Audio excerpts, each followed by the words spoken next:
Well, we just want to welcome everyone and thank you, Cameron, for being part of this interview today. So this is the first of a series of interviews that I'm going to be doing on the Public Safety Mill Levy to educate people on what the Public Safety Mill Levy is for Billings, so the voters become more educated and understand what they're voting on.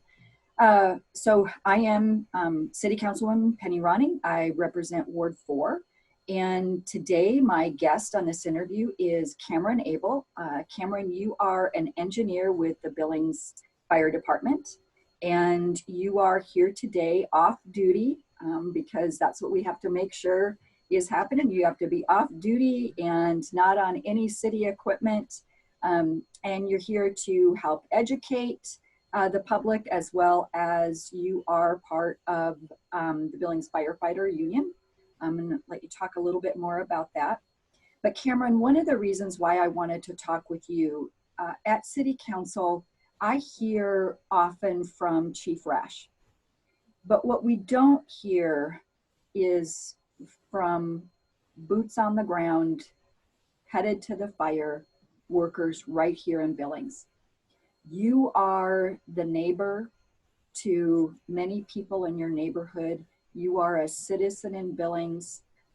You are an employee of the city, but you and your wife are raising your young son here, and you live in this community as well. And public safety is as important to you as it is to all of your neighbors and all of the parents that attend your child's school.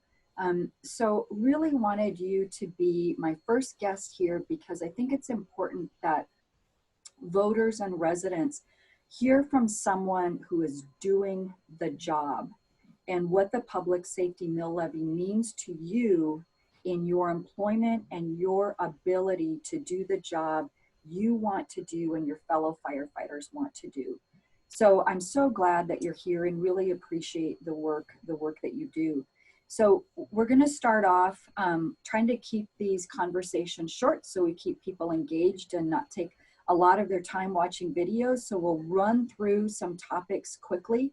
But one of the things I wanted to start off with, and if you can educate the public on, is a 2003 study that was done on the fire department here in Billings. So if you could share a little bit about that study and the findings of that study, that would be great. Yeah, thank you, Councilwoman Penny Ronning. That study was done before I got hired, and the findings of that study led to Fire Station 7, which is at 54th and Grand. But at that time, the study indicated that Billings was still short 2 fire stations in 2003. And we partially rectified that problem, and we had a plan to move forward and build Station 7 and move our number from 6 stations to 7 stations, and hopefully eventually move to 8 stations at that point.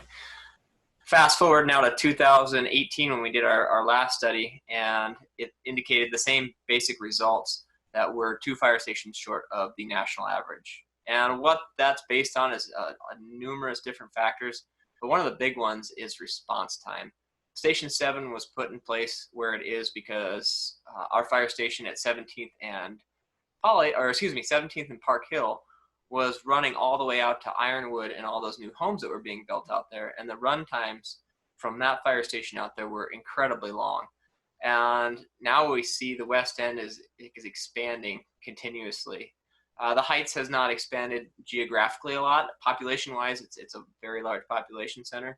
But that study and this study in 2018 both indicated that the Heights was a target area for another fire station. We do have 1 station in the Heights, and what happens with that station when it goes on a run, the next run that comes in that area in the Heights comes from downtown. Well, we all know that there's a bottleneck when it comes to getting to the Heights, and so that can significantly delay anybody's emergency response. So if your family has the second emergency per se in the Heights, that second fire truck is going to come from downtown and be delayed as it runs through the metro area, and that traffic, especially at 5 o'clock, we know what it's like to get back from the Heights at that point. So that 2003 study and the 2018 study both indicate that we're behind the national average, and I think that moving forward, Chief Rash has done I gave him props because he does a very good job pushing us towards this next goal of being a fire department that has the correct amount of stations to decrease that runtime, because in a cardiac emergency, in a fire, seconds do matter. And so having those stations properly spaced and the correct amount of stations it's paramount to my safety for my family as well as everybody's safety. And Councilwoman Ronning, I'm a Heights resident, and that's very important to me. Yeah, absolutely. You know, you bring up such a great point in regard to the fire stations that are on my side of the rims and need to get to the Heights. When we think about Main Street, a lot of people don't realize that it's 40,000 plus cars that drive on Main Street a day. If we were to take Main Street alone and the volume of cars on that street, it would be the 7th largest population in Montana. That's crazy. It is. It's absolutely crazy. Yeah, that's crazy. So you brought up something really great in regard to how much more our fire department does than just fight fires. Nationally, we're seeing fire departments change their name from fire department to fire rescue. And before we started the interview, you were sharing with me that our 2 latest fire trucks to come into operation here in Billings have fire rescue printed on them, if I understood you correctly. So you brought up what happens if a fire department gets a 911 call and they're sent to a heart attack or another medical emergency or a rim rescue or a river rescue or some other thing. Those are large distances that they're having to travel, but it's so much more than just firefighting. The department now is truly fire rescue. Can you share a little bit about that? Absolutely, thank you. The moniker fire rescue came in, I'm not sure, I don't have the history on that, but we're seeing that fire departments nationally are going towards a lot of EMS calls. And that shift has been happening probably the last 20 to 30 years. We're doing far less fires. We're doing a much better job educating people on fire prevention. And we're branching out in different areas. And our fire department is a paramedic fire department. We have paramedics, probably any given day, you'll have 7 to 10 paramedics spread throughout the city. And those paramedics are able to provide early advanced care to life-saving drugs in cardiac emergencies, early advanced defibrillation in cardiac emergencies. They're able to provide a lot of different early advanced services that as the ambulances come in, we're able to get those patients treated, packaged, and the pre-hospital care is very important in that aspect. And you alluded to some of the other things that we do in the fire rescue realm, rim rescue. There's a lot of people that recreate on the rims. It's a very great place for walking and running, but we do run into people that fall off. They have climbing accidents, and it's the accessibility of the the rims in this town just cause a lot more rescues than most places have. And so our Billings firefighters rope rescue team spends a lot of time training on that. And that training takes up time and resources. And a rescue call takes up time and resources. A few months back, well, it's been about a year now, we had 2 rescues simultaneously. And that basically taxes our entire fire department system. I believe that at that point there was 1 fire engine to run the remaining calls in town.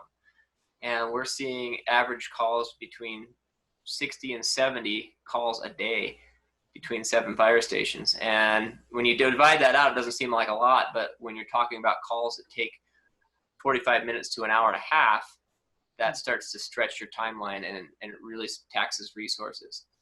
And so having the ability to have another fire station and have another crew available to run 2 rescues or run 2 fires at the same time is something this city desperately needs. And I think going forward, if we do not move in this direction, you're going to see some calls, unfortunately, get dropped, or some services get dropped.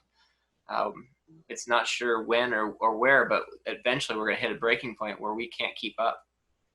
Yeah, absolutely. And, you know, a lot of times people don't quite understand that tax dollars are what pays for public services.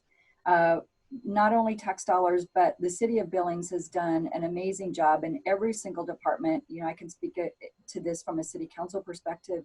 We see every single department working at finding the most the biggest grants they can find to help fund and help provide more resources to supplement the lack of financial resources we have right now from tax dollars to meet the public services that that we're seeing an increasing demand for in regard to public safety in Billings. So the fire department is one of those departments that just does an amazing job at seeking out grants and getting grants to help fund so many of the calls that you all go on. So in talking about calls, I'm sure this is one of the questions that you get asked more than any other. It's definitely one of the questions I get asked more than any other. Why does a large fire truck have to show up? Oh gosh, I just got a web root going here. Let me get rid of that. So why does a large fire truck have to show up to a call, maybe to downtown for someone who is having a mental health crisis, or someone who may be inebriated and may need help to get to a hospital or something like that? Why is a big truck sent out on what appears to be a small call? Right. Well, part of the reason is we always stay with our fire truck. At any given moment, we may end we're at a medical call downtown for a man down, is what they're called. If some unknown reason somebody is down on the ground and gets called in 911, as soon as we finish that call, we need to have our toolbox. We call it the big red toolbox on wheels, because it has everything we need for everything from the smallest incident to the largest incident. And so the model was tried with a smaller version of the fire trucks. And we found that going from the medical call to the bigger fire call, we ended up going back to the fire station to get the big fire truck and then go back to the fire. And so that's a very inefficient model. And we tried that model out, and we found that it did not work very well. And additionally, we go on those medical calls because our ambulance system is taxed. We're a very, very busy system. And so being able to have an ambulance that comes from the hospital, a fire truck is usually there first because they're usually spread out in the community. Downtown, it's a little different. They're very close to the hospital. But when you get on the West End or you get in the Heights and an ambulance is coming from the hospital, a fire truck beats them there and is able to start that early advanced care, especially in more advanced emergencies. As far as the downtown calls with the fire truck going on those, we know that that we have an issue there, and between the businesses and the police officers and the fire department, we're kind of at a loss. We're trying to figure out what to do with this problem that we see, but right now, the current situation, the only thing we can do is take these people to the hospital and get them evaluated to make sure that they're not sick. And we don't have those diagnostic tools with us, and so the hospital is the place they have to go to get that treatment. But back to your question with the fire truck is, the big reason is it has to go with us everywhere, because you never know what tools you may need on the next call. Mm-hmm. Absolutely right. So speaking of calls, you know, we touched a little bit up on the growing geography and geographical area of Billings that we're seeing, you know, especially that West End development. We are just seeing more annexation and more annexation out on that West End geographically. You hit on it right in regard to population with the Heights, but we also have an area called the BUFSA that our fire department has to address as well. So in the growing population, in the growing geography space that you all have to get to, and the increased calls for service, we're seeing a dramatic increase calls for service. what kind of pressure does that put on you as a firefighter and your fellow firefighters? Did it feel like I'm getting my like that's like one of those tongue twisters? But Tongue twisters, right? what kind of pressure does that put on you? Well, I think that the pressure that we feel is always the same. We want to do the best on every call to make sure. I don't see, we have 120 firefighters on the Billings Fire Department, and every single one of them is one of the best people I've ever worked with. And so I know these people, these men and women, are always stressed to make sure that they can provide life-saving care in some situations, and in other situations, just make sure that we can make somebody's days a little easier. I do know that some of the calls we go on are just somebody just can't figure out what the problem is, and then we come with our toolbox to fix that problem. And so I know the men and women that I serve with, I'm very proud to call that they're some of the best firefighters I've ever met. And I know that the pressure that we see is the growing call volume, and getting to that point that we cannot respond to somebody's emergencies is something that weighs on our minds a little bit, but it also weighs on our command staff. They don't handle the day-to-day stuff. They don't handle the man down calls. They don't handle the fires, but they handle the big picture, 30,000 view stuff. And you can see it. You can see it in their eyes, the worry that they have if we're not able to respond because we're at theoretical level 0. If we don't have any fire trucks to respond, that I think is one of their greatest fears. We're not to that point yet. It'll be a while before we get to that point. But the goal is always to be ahead of the curve, so that when you do get to that point where you're growing and you're growing exponentially, which would be great for the city, we can keep up with the demand. I just did the numbers. We just passed 10,500 calls, August 15th, I believe it was, or excuse me, today's date, the 13th, August 13th. So extrapolating that data out, we're looking at about 17,000 calls again this year. That number is with a very, very marked slowdown in March and April when people were on lockdown. And so I believe if we had a normal year, I believe we would have been pushing 18,000 calls, which is another huge increase in what we've seen. And one of the things I wanted to touch on in this interview is the increase since 2010. I believe it was about 10,000 calls, and I don't have the numbers in front of me exactly, but it was about 10,000 calls in 2010, and 2019 we passed 17,000. And so that's a marked increase, and 50 to 60% increase in calls over that 9 to 10 year period, which is pretty impressive. Yeah, absolutely. And you know what a lot of people don't really know as well is that when a call goes into 911, first of all, the fire department also oversees 911 dispatch. So that's also part of the fire department. So that's also part of public safety. But when that call goes into 911, and typically when someone is calling 911, that stress level is off the charts. If they're calling an emergency number, that stress level is off the charts. And so that trained 911 operator is doing the best that they can to get information from a person that is highly stressed. And so just like what you were saying, the information that's coming through that telephone call from a highly stressed individual may not be the exact information that you find when you arrive to a call. But what people don't often realize is that the fire department is typically the first to arrive to that 911 call. The police may be coming sometime after. But the fire rescue, you all are really the first to arrive, and you don't know exactly what you are arriving to, but you are often the first on the scene. Can you touch a little bit on that?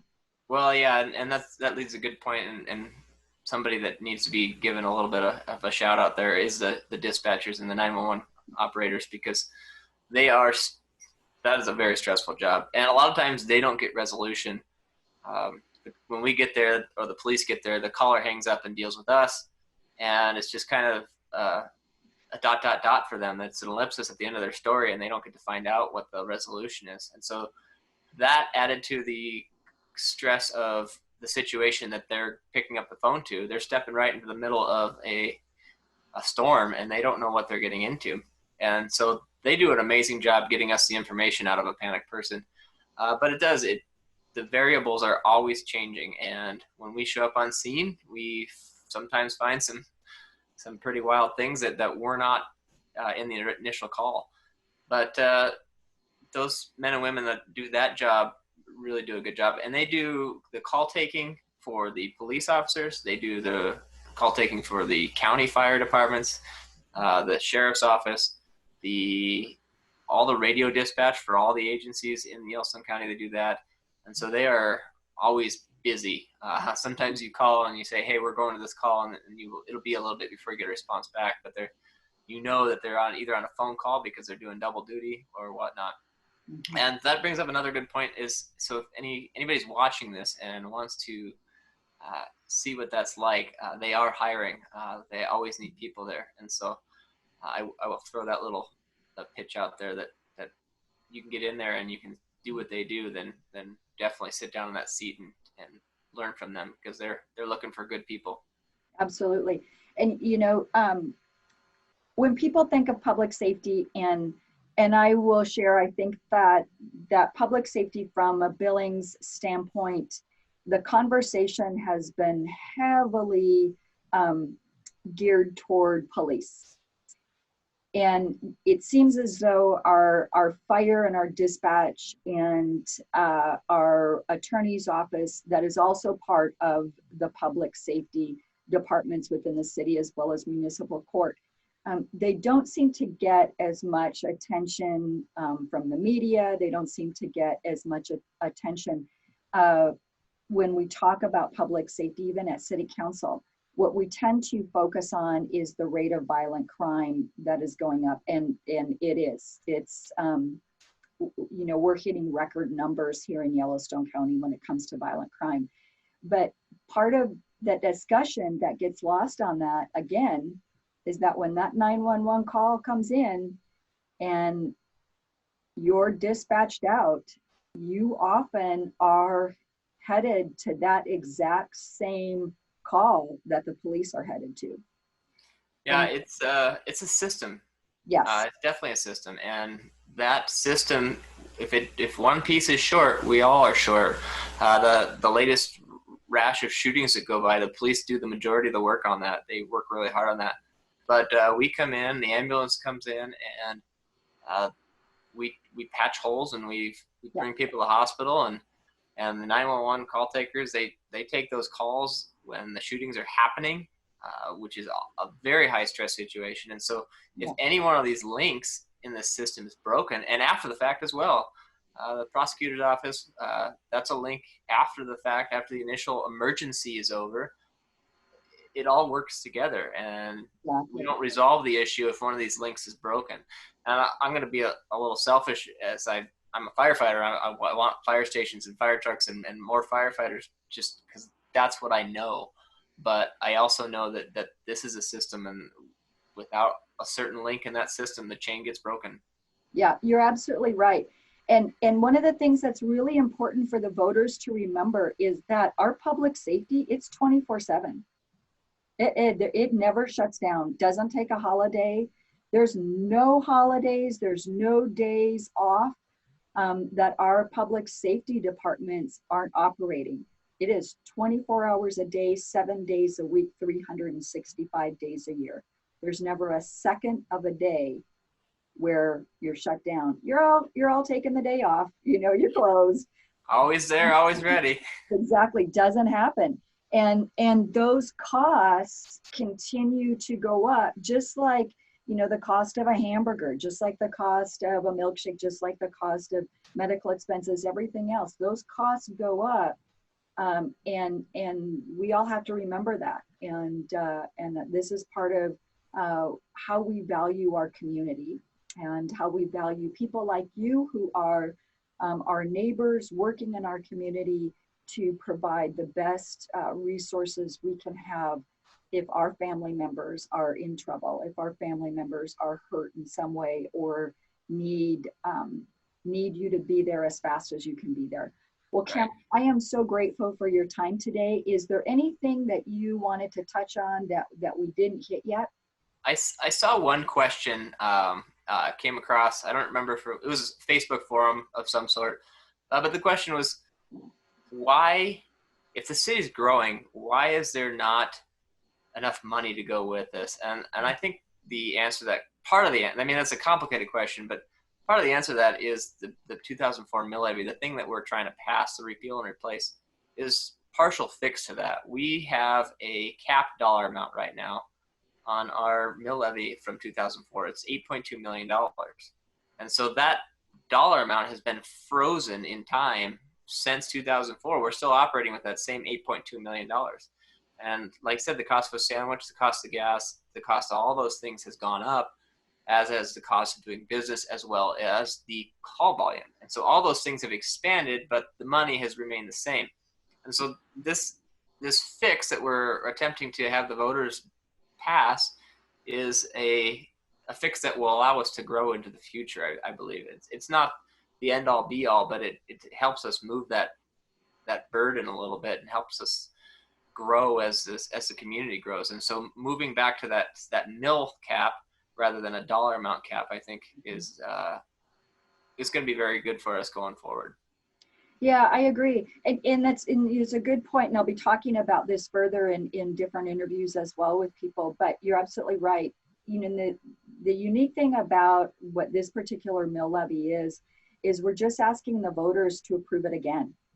You know, they're not really approving anything new because at that time in 2004, the state legislature required municipalities to put a monetary cap on a mill levy. The state legislature has since repealed that, has since removed that burden on municipalities, so we can have our mill levies go out for a mill cap versus a monetary cap.